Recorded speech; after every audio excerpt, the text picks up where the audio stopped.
There's a chart I saw recently that I can't get out of my head.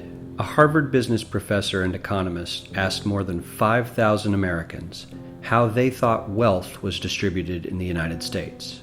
This is what they said they thought it was. Dividing the country into 5 rough groups of the top, bottom, and middle 20% groups, they asked people how they thought the wealth in this country was divided. Then he asked them what they thought was the ideal distribution, and 92%, that's at least 9 out of 10 of them, said it should be more like this. In other words, more equitable than they think it is. Now that fact is telling, admittedly, the notion that most Americans know that the system is already skewed unfairly. But what's most interesting to me is the reality compared to our perception. The ideal is as far removed from our perception of reality as the actual distribution is from what we think exists in this country. So ignore the ideal for a moment. Here's what we think it is again. And here is the actual distribution. Shockingly skewed. Not only do the bottom 20% and the next 20%, the bottom 40% of Americans barely have any of the wealth. I mean, it's hard to even see them on the chart. But the top 1% has more of the country's wealth than 9 out of 10 Americans believe the entire top 20% should have. Mind-blowing. But let's look at it another way, because I find this chart kind of difficult to wrap my head around. Instead, let's reduce the 311 million Americans to just a representative 100 people. Make it simple.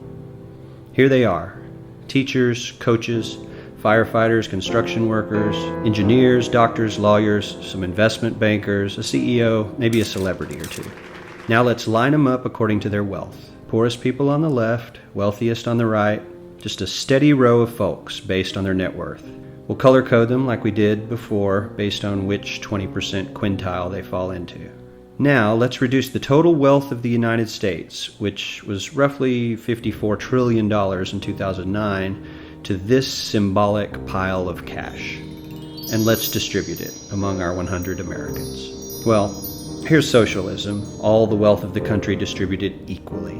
We all know that won't work. We need to encourage people to work and work hard to achieve that good old American dream and keep our country moving forward. So, here's that ideal we asked everyone about. Something like this curve. This isn't too bad. We've got some incentive, as the wealthiest folks are now about 10 to 20 times better off than the poorest Americans. But hey, even the poor folks aren't actually poor, since the poverty line has stayed almost entirely off the chart. We have a super healthy middle class with a smooth transition into wealth. And yes, Republicans and Democrats alike chose this curve. 9 out of 10 people, 92%, said this was a nice, ideal distribution of America's wealth. But let's move on. This is what people think America's wealth distribution actually looks like. Not as equitable, clearly, but for me, even this still looks pretty great. Yes, the poorest 20 to 30% are starting to suffer quite a lot compared to the ideal, and the middle class is certainly struggling more than they were, while the rich and wealthy are making roughly 100 times that of the poorest Americans and about 10 times that of the still healthy middle class. Sadly, this isn't even close to the reality. Here is the actual distribution of wealth in America. The poorest Americans don't even register. They're down to pocket change, and the middle class is barely distinguishable from the poor. In fact, even the rich between the top 10 and 20 percentile are worse off. Only the top 10% are better off. And how much better off? So much better off that the top 2 to 5% are actually off the chart at this scale. And the top 1%, this guy, well, his stack of money stretches 10 times higher than we can show. Here's his stack of cash, restacked, all by itself. This is the top 1% we've been hearing so much about. So much green in his pockets that I have to give him a whole new column of his own, because he won't fit on my chart.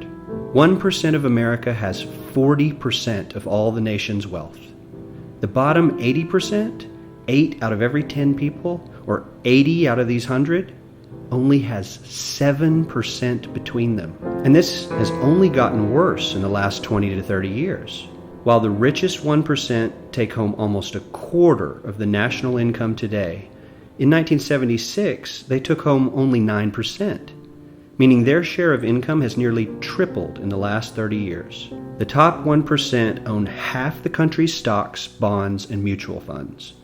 The bottom 50% of Americans own only 0.5% of these investments, which means they aren't investing. They're just scraping by. I'm sure many of these wealthy people have worked very hard for their money. But do you really believe that the CEO is working 380 times harder than his average employee? Not his lowest paid employee, not the janitor, but the average earner in his company. The average worker needs to work more than a month to earn what the CEO makes in 1 hour. We certainly don't have to go all the way to socialism to find something that is fair for hardworking Americans. We don't even have to achieve what most of us consider might be ideal. All we need to do is wake up and realize that the reality in this country is not at all what we think it is.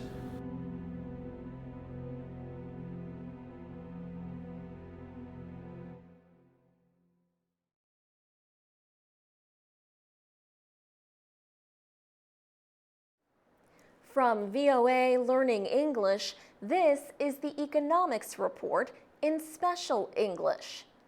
The American economy improved in 2012, but the rate of growth remained low. America's jobless rate fell to its lowest level in 4 years. Average home prices ended a long period of decline, and money started flowing into financial markets again. But at the year's end, many observers said the economic recovery had not been as strong as they had hoped. Like many other countries, the United States is spending more money than it is receiving. Some countries are spending money they do not have in an effort to get their economies growing again.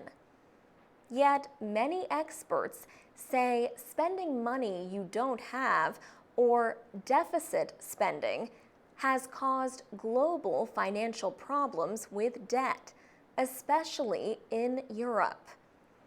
Other economists say the mathematics is not that simple. Desmond Lockman of the American Enterprise Institute says that deep budget cuts in Greece have only produced a deep recession. Some see political inaction as a threat. Financial reform activist Robert Bixby says the biggest problem for the American economy is the country's political system.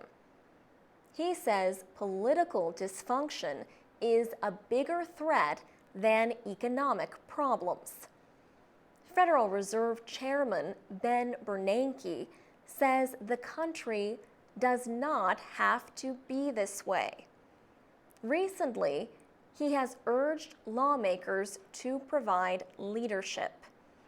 He has called on lawmakers to cooperate and creatively deliver fiscal clarity, or a clear path to solving the nation's budget problems. On January 1st, Congress agreed on new tax legislation.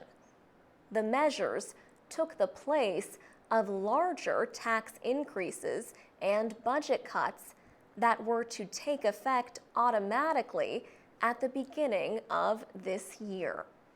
For VOA Learning English, I'm Alex Villarreal.